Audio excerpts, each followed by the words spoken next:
ଆଜିର ରେସିପି ହେଉଛି ପୋଇ ଘାଣ୍ଟ। ଯେହେତୁ ମୁଁ ବନଉଥିଲି ଭାବିଲି ଆପଣମାନଙ୍କ ସହିତ ସେୟାର କରିବି। ଚାଲନ୍ତୁ ଦେଖିବା କେମିତି କଣ ବନଉଛି। ଏଠି ପୋଇ ପତ୍ର ରଖିଛି ବାଛିକି, ଆଉ ବାଇଗଣ କାଟି ଦେଇଛି, ଆଳୁ, ବୋଇତାଳୁ, ଟମାଟୋ ଆଉ ପୋଇ ଡଙ୍କ ବି ଅଲଗା ସବୁ ଧୋଇ ଧୋଇକି କାଟିକି ରଖିଛି। ଆଉ ଏଠି ଅଛି ଝୁଡଙ୍ଗ ଛୁଇଁ, ଆକୁ ବି ଟିକେ ପକେଇବା।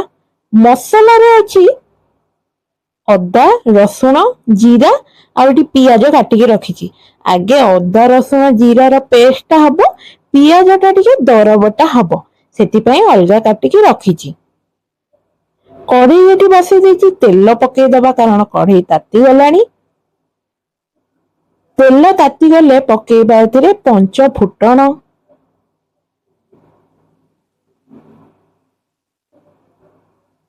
ଫୁଟଣ ଭଲସେ ଫୁଟିଗଲେ ଏଠି ପରିବା ପକେଇଦବା, ଯୋଉଟା କି ଆଳୁ, ବୋଇତାଳୁ ଆଉ ପୋଇ ଡଙ୍କ। ଏକା ସାଙ୍ଗରେ ସବୁ ଯାକ ପକେଇଦବା, ଟିକେ ଗୋଳେଇ ଦବା। ସ୍ୱାଦ ଅନୁସାରେ ପକେଇବା ଲୁଣ ଏଠି,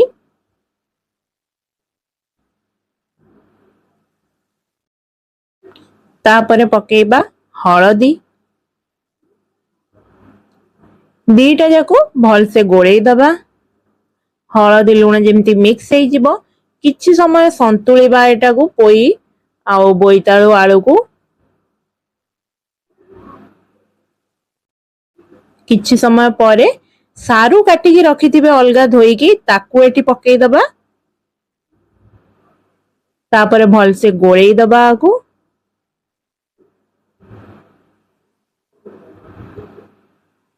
ଆକୁ ବି କିଛି ସମୟ ସନ୍ତୁଳିବା।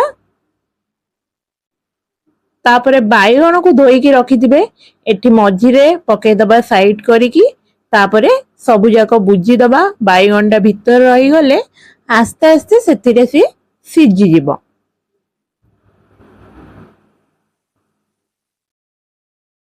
ଝୁଡଙ୍ଗ ଛୁଇଁକୁ ବି ଧୋଇକି ରଖିଥିବେ, ଏଠି ଉପରେ ଝୁଡଙ୍ଗ ଛୁଇଁକୁ ପକେଇଦେବେ। ତାପରେ ସବୁ ଯାକ ଗୋଳେଇ ଦେବେ। ଭଲସେ ଝୁଡଙ୍ଗ ଛୁଇଁକୁ ପରିବାରେ ମିକ୍ସ କରିକି ଗୋଳେଇ ଦେବେ। କିଛି ସମୟ ଆକୁ ସନ୍ତୁଳିବେ। ତାପରେ ଯୋଉ ମସଲା ବାଟିକି ରଖିଥିବେ, ମୁଁ ତା ଦେହରେ ଲଙ୍କାଗୁଣ୍ଡ ବି ମିକ୍ସ କରିଦେଇଛି। ଆପଣ ଚାହିଁଲେ ଆଗେ ଲଙ୍କାଗୁଣ୍ଡ ପକେଇକି ତାପରେ ବି ମସଲା ଢାଳି ଦେବେ। ତ ଏବେ ମସଲାକୁ ଢାଳି ଦବା, ଭଲସେ ଗୋଳେଇ ଦବା। ମସଲାକୁ ସବୁଆଡେ ମିକ୍ସ କରିଦେବେ ଭଲସେ। ତାପରେ ଯେହେତୁ ଅଦା, ଜିରା ପଡିଛି, କିଛି ସମୟ କଷିବାକୁ ପଡିବ, କାହିଁକି ନା ତାର ଯୋଉ ସ୍ମେଲ ଟା ଥାଏ ସେଇଟା ପଳେଇବ। ତା ସାଙ୍ଗକୁ ସାଇଡ ରେ ମୁଁ ଯୋଉ ପୋଇ ପତ୍ର ସବୁ ରଖିଥିଲି, ତାକୁ ଏଠି ଧୋଇ ଦେଇଛି। ପୋଇପତ୍ର ଭଲସେ ବାଛିକି ଧୋଇ ଦେଇକି ରଖିଦେଇଥିବେ। ତାପରେ ତାକୁ କାଟିଦେବେ କୁଚେଇକି, ଦେଖନ୍ତୁ ଭଲସେ କୁଚେଇ କାଟିଦେବେ। ତାକୁ ଧୋଇକି ବି ରଖିଦେବେ ଆଗୁଆ, କାହିଁକି ନା ପୋଇ ପତ୍ରରେ ପାଣି ବାହାରେ। ଏଠି ଦେଖନ୍ତୁ ମସଲା ପୁରା କଷି ହେଇଗଲାଣି, ମସଲାରେ ସ୍ମେଲ ବି ପଳେଇଥିବ ଆଉ ପାଣି ବି ମରିଗଲାଣି। ଏଠି ପାଣି ଦେଇଦେବେ, ଯେମିତି ଡଙ୍କ, ବୋଇତାଳୁ, ଆଳୁ ସିଝିଲା ଭଳିଆ ପାଣି ଦେବେ, କାହିଁକି ନା ପୋଇ ପତ୍ରରେ ବି ପାଣି ବାହାରେ। କିଛି ସମୟ ପାଇଁ ଢାଙ୍କି ଦେବେ। କିଛି ସମୟ ପରେ ଢାଙ୍କଣା ଖୋଲିଦେବେ।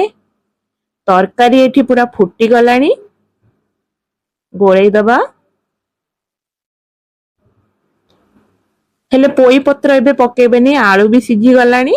ଆଉ କିଛି ସମୟ ପାଇଁ ଢାଙ୍କି ଦେବେ, କାହିଁକି ନା ଆଉ ଟିକେ ପାଣି ମରିବାର ଅଛି। ବେଶୀ ପାଣି ରହିଲେ ନା ପୋଇ ପତ୍ରରେ ବି ପାଣି ବାହାରିବ ନା, ତ ଅଧିକ ପାଣି ହେଇଯିବ।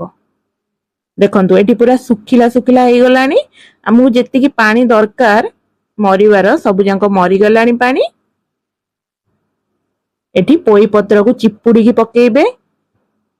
ଛାଙ୍କିକି ତ ରଖିଥିବେ, ଆହୁରି ବି ଚିପୁଡିକି ସବୁ ପୋଇପତ୍ର ପକେଇବେ।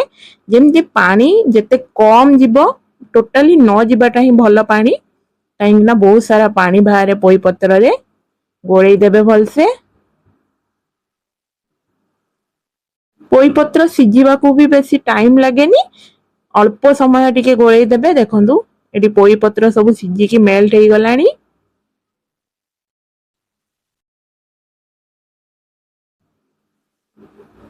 आउ किछि नहीं पूरा रेडी हे गलानी तरकारी जोटा कि पोई घांट तापर गोटे जगह को काढ़ी देबे एंड सर्व करिवे पखाळ भात हो कि गरम भात हो दीटा जाकरे पोई तरकारीटा बहुत ही भल लगे कई कई याकू पोई घांट भी कहती देखंतु पोई घांट केते टेम्पटिंग देखा होची आउ पूरा स्वादिष्ट भी एइभली रेसिपी जदि मो चैनल ला आपण मानको भल लागुथाय यूट्यूब रे देखुतिले सब्सक्राइब निश्चय करिवे आउ जदि फेसबुक रे देखुतांती चैनल को फॉलो निश्चय करिवे आपण मानकर सपोर्ट मते बहुत मात्रा रे दरकार थैंक यू।